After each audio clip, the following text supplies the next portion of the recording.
In my video of the game Killing Time, I said there were many pieces of media I can remember from my childhood that both terrified me and defined my love for horror. But when it comes to vague memories of my earliest experiences, while Poltergeist is perhaps the scariest film I ever saw as a child, there is one movie that I am convinced is the root of both my insect spider phobias and the nausea I feel around any sort of blood or bodily gore. And that is Slugs. Look, I have no problem with slugs in general. Yeah, they're icky and slimy, but I am indifferent to their existence. However, there was a time in the 80s and 90s when blood-sucking, body-melting mutilation and being eaten and/or digested alive was a type of horror that I will forever consider the most terrifying imagery I will ever see. The Fly, the Blob, the Raft from Creepshow 2, that one scene from Starship Troopers, while Slugs is nowhere near on the same level as any of these films in terms of overall quality, I'm singling it out as a representative for my very personal fear. It's probably been around 25 years since I last saw it, so no better time than the present to finally revisit and confront this bitch head on. I feel like this will give me some sort of vindication for my fears because that gardening glove scene is so scorched into my psyche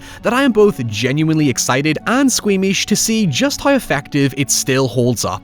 Slugs, or Slug's Slimy Death, if we're going by its Spanish title, at least according to Wikipedia, tells the story of a small Midwestern town called Ashton that suddenly becomes invaded by millions of mutated carnivorous killer slugs, and it's up to the local health inspector, the county sanitation supervisor, and a high school scientist to figure out how to eradicate the slugs before they consume the entire town. What ensues is a grotesque, nasty, and by the end, surprisingly mean-spirited creature feature that survives purely on the strength of its gnarly practical effects, but let's face it, that's exactly why you're here. There ain't no social commentary in this shit.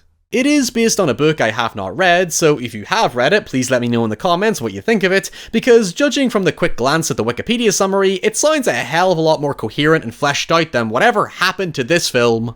Slugs is a B-movie in the purest sense of the phrase. It's not trying to be campy or hilariously bad and melodramatic. It's just a condition of being so cheaply and amateurishly made that there's no getting past the egregiously piss-poor quality of its filmmaking. Who's arguing? I'm telling you, you're nuts. Besides a plethora of continuity errors, the film relies heavily on aggressive post-production ADR that often doesn't even match the moving mouth of the actors, while virtually every scene is intercut so haphazardly and incoherently that it creates a frustratingly choppy flow. In fact, to put it plainly, this is the worst intercutting I've seen in any film because it far too frequently cuts randomly in the middle of a scene without any emotional or narrative relationship. One could argue it's trying to build suspense, but just to give you some context, the first 20 minutes are made up of over 10 scenes that abruptly jump between places and characters without any real breathing room. It's ironically very fast for a movie about fucking slugs. The cold opening is perfectly emblematic of what I mean.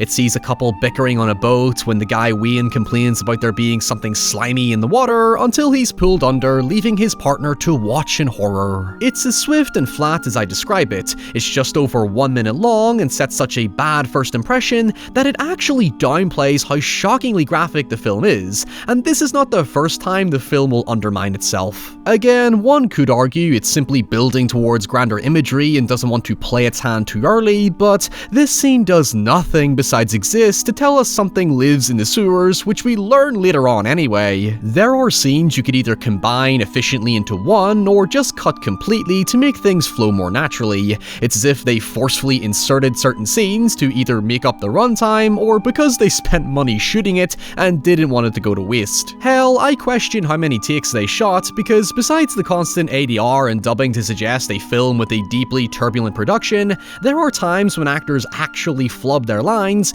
or just don't seem to know what they're doing or feel forced to improvise a reaction. Look, now listen to me, Dobbs. You tell that fat bastard to get his ass over to Frank Phillips' office immediately. You got that? To me, the title sequence does a much better job at setting the tone. It's not special by any means, it's still a poor man's version of The Birds, but the echoes of disembodied screams, scratching violins, and negative inverse imagery of slugs gives it at least some sense of forebodingness.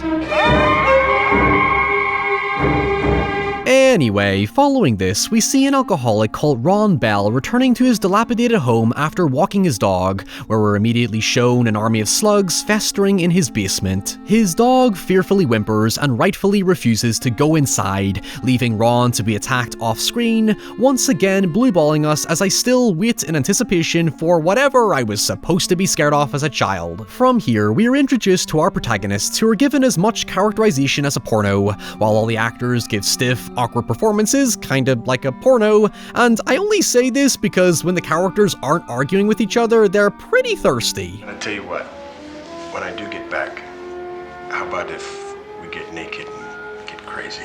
Like seriously, all the characters have one of three settings: sex-starved, grumpy, or apathetic to their own existence. Our central protagonist, Health Inspector Mike Brady, is partnered with Sheriff Reese to evict Ron Bell and assess the conditions of his house, only for them to find his eaten remains, while his dog thankfully survives. Mike suspects Ron was likely dead for several days and chewed on by rats before going about his day, until he's called to inspect a sewage blockage with the help of sanitation supervisor Don Palmer, who discovers the devoured remains of various animals littering the sewage line. Now, the thing is, once you get past the first 20 minutes, things do quickly begin to pick up and get more interesting, but I would not blame anyone for switching off before this because it fails to engage you in any emotional capacity. I understand I'm asking too much of it, but it's actually comparable to Jaws' opening because so far we've had bubbly red water and a 2-second zoom of a bloodied, mutilated skeleton, and Jaws isn't that much different, but what it does have is compelling characterization, brilliant editing, and rich atmosphere. Since Slugs doesn't have any of those elements, the gore effectively has to do the heavy lifting,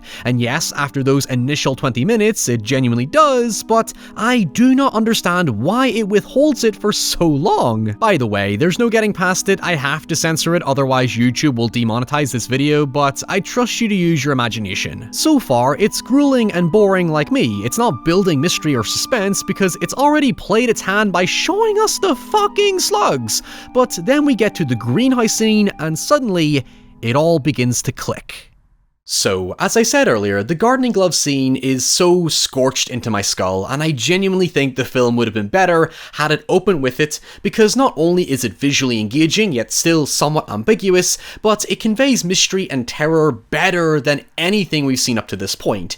In fact, it's the necessary scene to elevate the ridiculousness of the premise by actually selling what makes the slugs somewhat scary.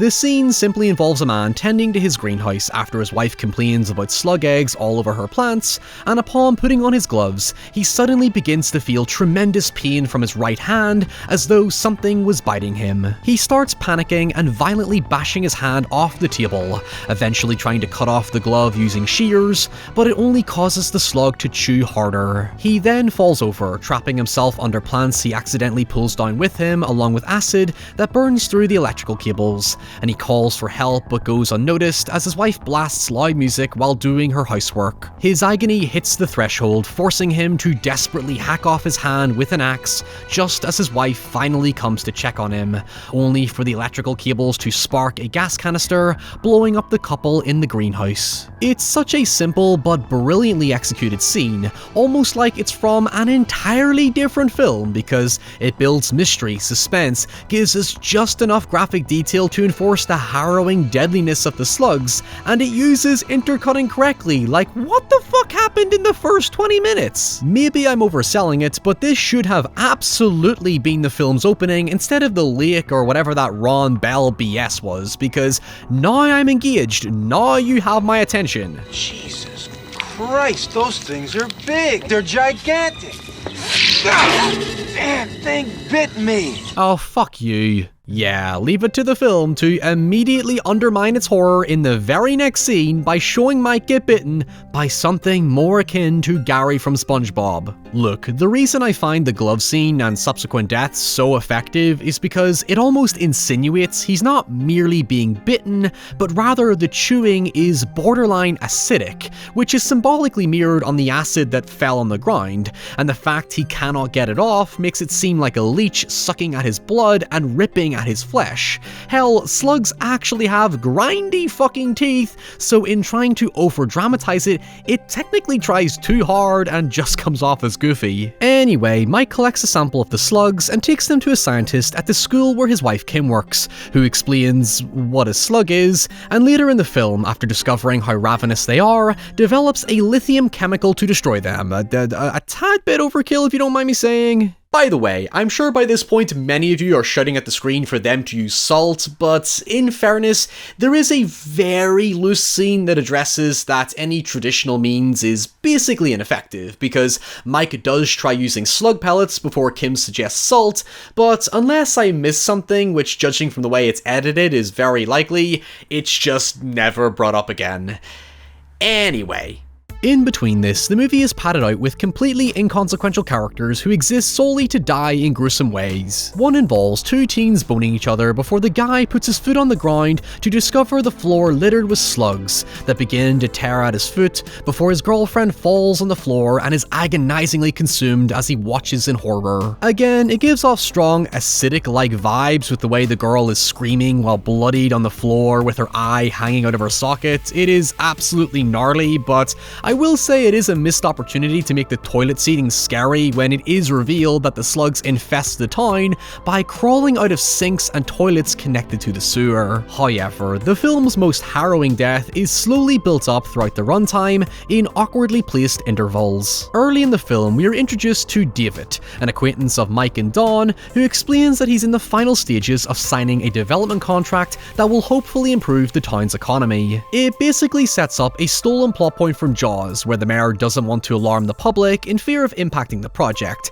hence he later dismisses Mike's request to switch off the water system when it's discovered it's contaminated as a result of what happens to David. One night, David's alcoholic wife Maureen prepares a dinner that contains lettuce that, unbeknownst to them, contains a slug that gets caught up and mixed into the food. David then soon begins experiencing terrible migraines and stomach problems, eventually excusing himself when meeting with the clients for dinner and to sign the papers when his nose begins to bleed. Upon returning, they begin to celebrate their agreement, just as David's head begins gushing blood, causing him to fall down in agony before his head eventually explodes, revealing his body to be riddled with parasitic worms known as schistosomes.